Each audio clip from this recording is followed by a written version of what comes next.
Hey guys, how's it going? Solo here. Just another quick plug for the Discord server. We have been live now for just about 2 days.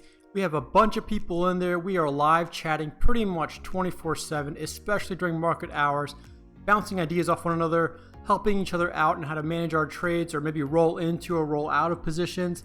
So if you're not in there already, make sure you get in there. There's actually only one spot left for our most popular tier. So if you're going to miss out, you're going to miss out.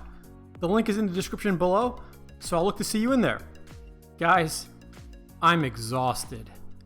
It's been a rough 2 days of trading, and I'm sure a lot of you know that, especially if you've been trading options. The market just got obliterated yesterday. It was really up in the air this morning of whether we were going to have a rally today and a rebound, or are we going to dip even further and be even more red? And it was a little bit of both today. I mean, looking at the heat map here, you would think it's not that bad of a day in the market. Tech is down maybe 2 to 3%. We've seen that before, no big deal. Semis are down. We've seen that before, no big deal. AMD was flat. Apple was flat, no big deal. Mixture of red and green on the board. Just looking at the heat map, it sounds like it wasn't a bad day. It was a pretty okay day, to be honest with you. It was a Theta Gang play, right? Things are trading sideways, Theta decay is happening. But the problem was that we had such a bad red day yesterday that I'm sure a lot of my viewers and a lot of people that use Theta Gang strategies were either in the money on their cash secured puts or on their put credit spreads, and you really needed a rebound like I did. So if we take a look at AMD's chart on Robinhood, this is pretty much what the whole market did. I think this is a good representation of what the overall market did, not just AMD, but the first few minutes we had a little run up here. We actually went green compared to where we closed yesterday. Had a pretty hard sell-off within the first hour of the market being open, and then we slowly rallied up until noontime. There was a presidential presser that happened right around this time that was pretty much a little bit of nothing, didn't really affect the markets that much. We sold off a little bit again, and then we slowly rallied all day long up until market close. So it was really during this rally here where I started getting a little bit excited, because starting around 1 o'clock and then up until about 3:30ish during power hour, we were just slowly rallying back, and we were getting really close to my put credit spread strikes on Nvidia and QQQ that I thought, oh, you know what? If we get at least above my lowest strike, I can reduce my losses. I won't have to take the full max loss. I can close my positions early and maybe take a little bit of a loss, trying to limit my loss.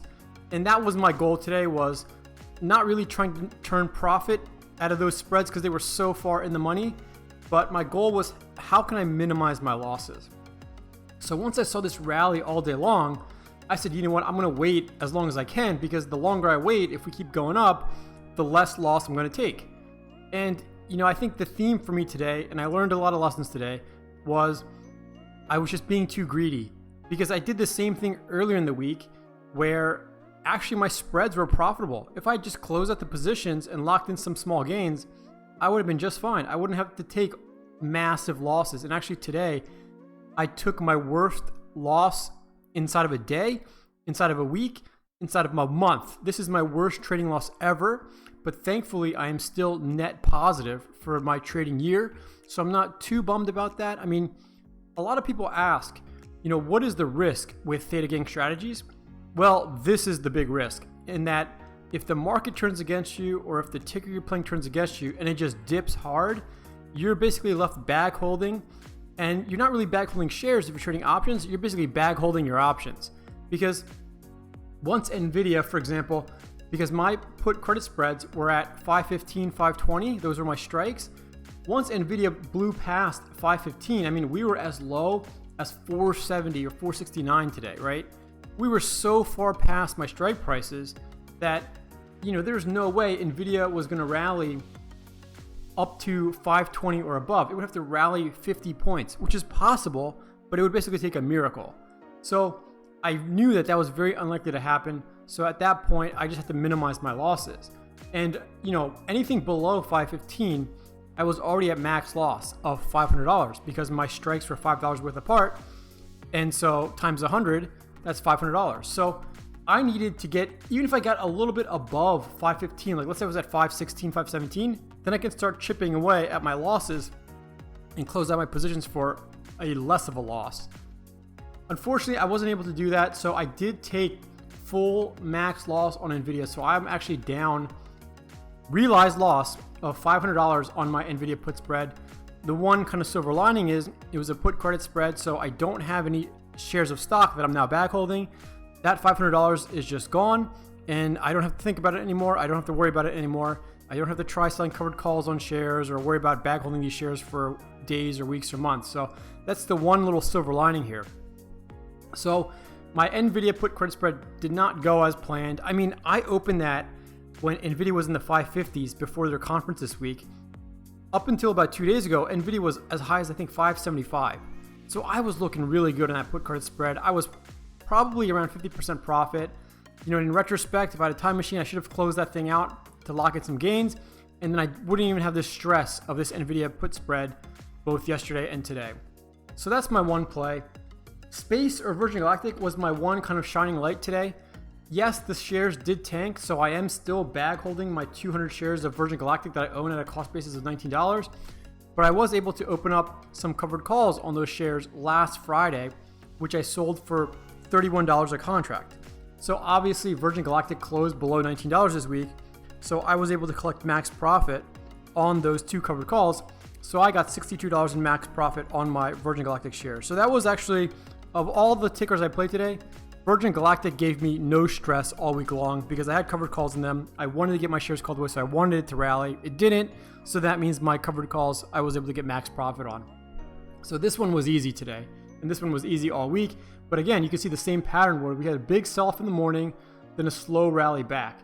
You know, we're going into the long weekend. I'm really hoping some good news breaks over the weekend and we have a green week next week because I am a little bit getting sick and tired of bag holding my shares. The one nice thing is that Virgin Galactic is not that far away from $19. It's hovering around 16, 17, maybe even as high as 18 some days. So it's not like I'm bag holding at 19 and Virgin Galactic is all at $8 a share, you know, knock on wood. So I'm still okay with that. Obviously come Tuesday, because the market is closed Monday for Labor Day, come Tuesday morning, I'll just sell 2 more covered calls on Virgin Galactic, and hopefully either Virgin Galactic will rally to 19 or above and my shares will get called away, but I will also collect premiums along the way. So at least I'm still generating revenue through that. So I'm not too despaired about my Virgin Galactic shares. Now my QQQR and Condor. So this thing kind of went a full 180 on me, but you can see QQ, same pattern. Big sell-off in the morning, a little bit of a rally, a little bit of sell-off during noon when the presser was going on, and then a little bit of a rally up until about 3:30, 3:40, then a sell-off. I really needed this graph just to keep going up because I thought the trajectory come 345, 350 was that we'd be right around break even to where we closed yesterday and where we basically opened today. I would have been able to limit my losses. I probably would have been able to shave about at least $200 total off my put credit spread losses if we continued to rally, and if I didn't just have diamond hands all afternoon long.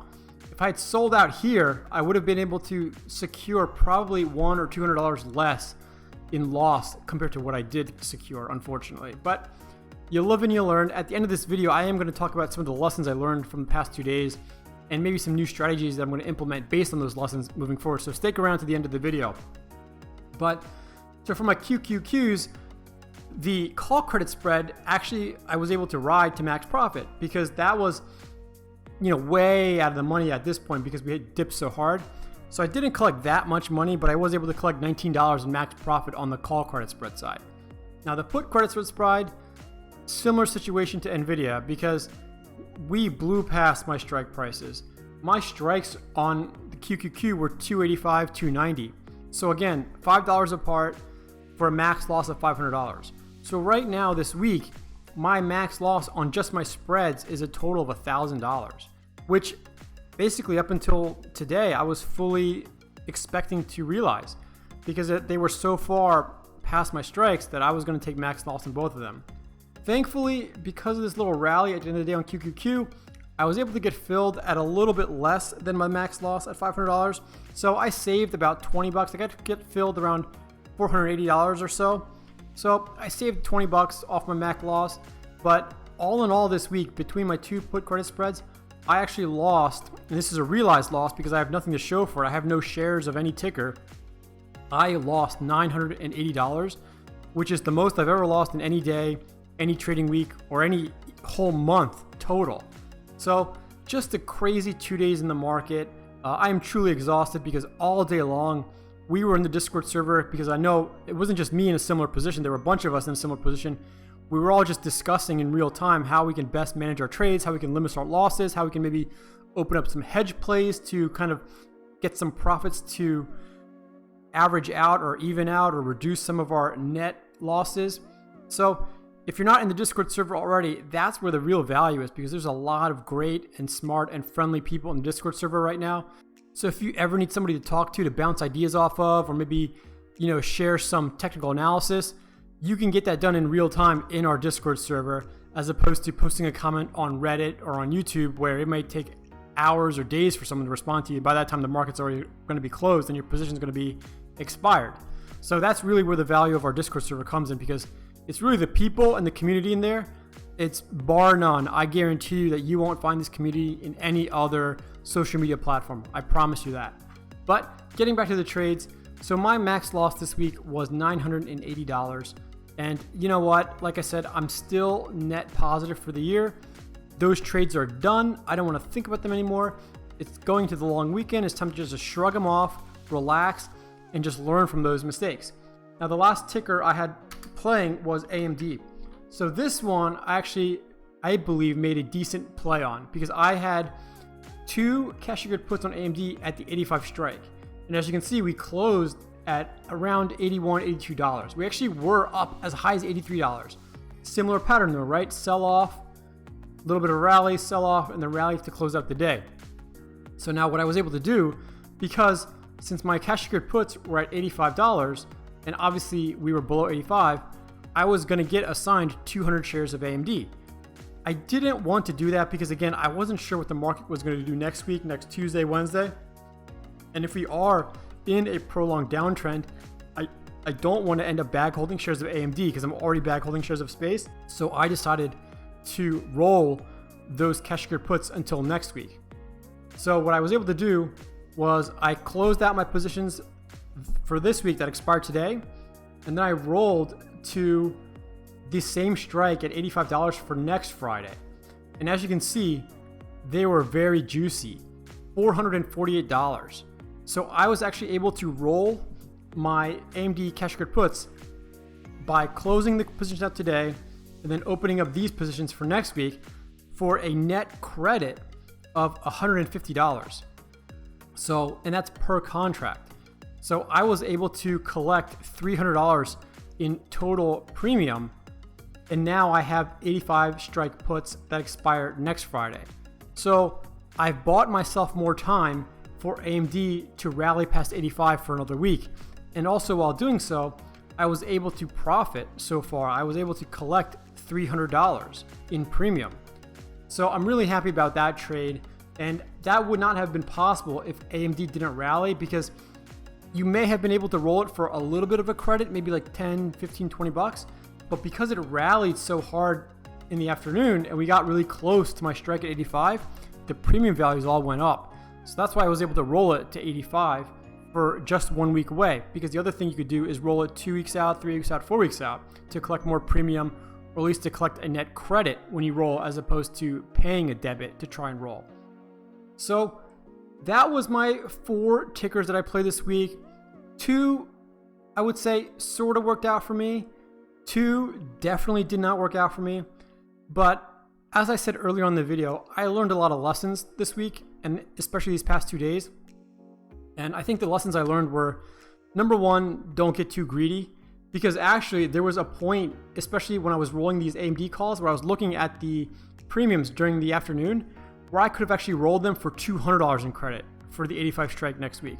But I saw that we were continuing to rally up, so I kind of said, okay, let me just wait, because if I wait, then maybe I can get 205 or 210 or 215 if AMD continues to rally to 83, 8350, 84, 8450, who knows where we go before the market closes. But I got a little greedy. I should have just locked in that profit, or that credit I should say, at $200.